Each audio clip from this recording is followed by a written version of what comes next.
des photos d'archives, des données et des récits pour retracer l'histoire des soins en santé mentale au Manitoba. Ici, il y a une histoire qu'on pourrait lire d'une madame qui était enfermée dans un placard pendant 2 ans. Une exposition qui fait effet auprès des visiteurs. C'est quelque chose de bien d'en parler publiquement.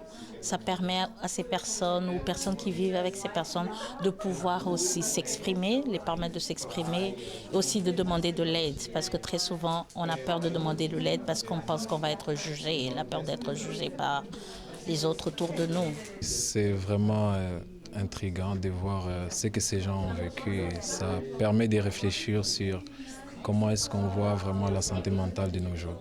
À travers une dizaine d'œuvres, issues de 10 mois de recherche, pilotées par Clarissa Adrade, les visiteurs se plongent dans la riche et parfois triste histoire des traitements en santé mentale. Avant, les personnes étaient enfermées dans les asiles, ne pouvaient pas sortir. Puis étaient souvent enfermées contre leur gré, contre leur volonté. Elles ne voulaient pas, mais elles étaient obligées de rester dans les asiles.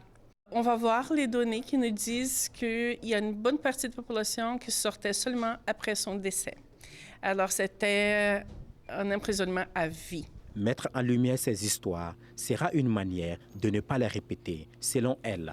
Parlons santé mentale, une exposition pour faire réfléchir est ouverte au public jusqu'en fin janvier 2024. Ici Aruna Sissoko, Radio-Canada, Winnipeg.